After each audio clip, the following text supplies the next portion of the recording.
I'm Maha, and today I will be discussing Coco Chanel's life, and I'm very passionate about fashion, so I will be sharing some insights into this particular fashion icon for today. Just an overview of what I'll be going through is the early life of Coco Chanel, then proceeding over to the start of her career, then taking a look at her fashion legacy she has left behind, and where the Chanel brand is today. So when you think of the Chanel, when you think of the brand Chanel, you think of high-end, luxurious, but the thing is about Coco Chanel, her early life was anything but glamorous. So Gabrielle Bonjour Coco Chanel was born in 1883 in France. Unfortunately, by the age of 12, her mother has actually passed away from bronchitis, and her father ended up sending her and her two sisters to a convent. In the convent, they actually operated an orphanage, and during her time there, the nuns have taught Chanel how to sew, and she was employed as a seamstress. While Chanel was not a seamstress during the night, she was a performer for the cafe concert for army officers. So she would usually perform and she would sing. She actually coined the name Coco from army officers because she did sang two songs that had the word Coco in it. And also she was aspiring to become a performer. Unfortunately, she was unable to move forward in this career path because her voice was just average.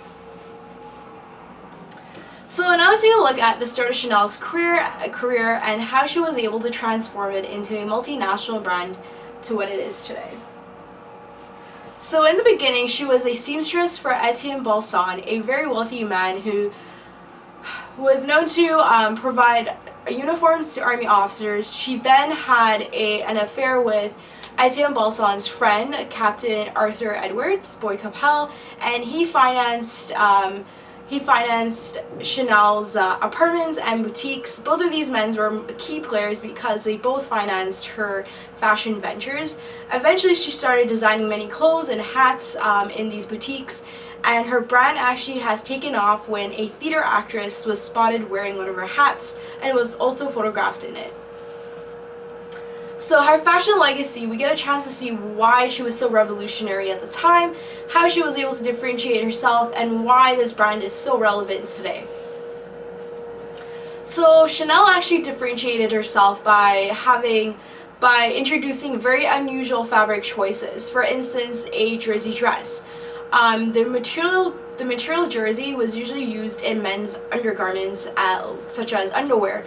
But the thing was, Chanel started experimenting with very comfortable options that had much looser silhouettes and gave women a lot of mobility and freedom to move in. Especially because the post-era woman was looking for clothing options that were much looser, as opposed to the very constraining outfit options such as corsets. Also, Chanel was also introducing menswear inspired outfits that were then introduced into women's wear. The Chanel suit is actually the epitome of Chanel's brand, and this is because she has been influenced a lot by menswear and introduced those elements into women's wear by having a boxy kind of silhouette with a collarless button-up coat with a fitted skirt.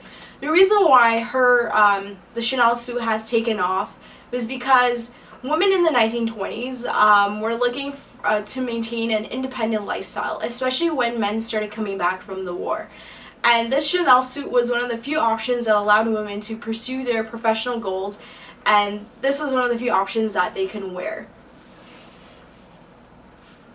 And then the second revolutionary item Chanel has introduced was the little black dress, and as you guys know, it is still very relevant and very popular today. It is a timeless design that is still worn quite widely.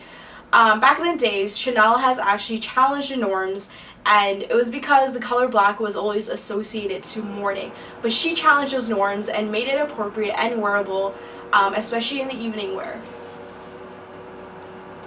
Now we take a look at Chanel today. And Karl Lagerfeld has actually taken over the brand after a decade of when Chanel has passed away, and he was able to generate millions of dollars in sales for Chanel. This is just an example of some of the designs that Karl Lagerfeld has designed. He does remain very true to the Chanel's aesthetics, such as incorporating the men's features and those elements of having very comfortable clothing options, having a little bit more looser options, and using different fabric choices like tweed and jersey, and still incorporating the color black. And with that, I would like to thank you so much for watching, and I hope you have a great day.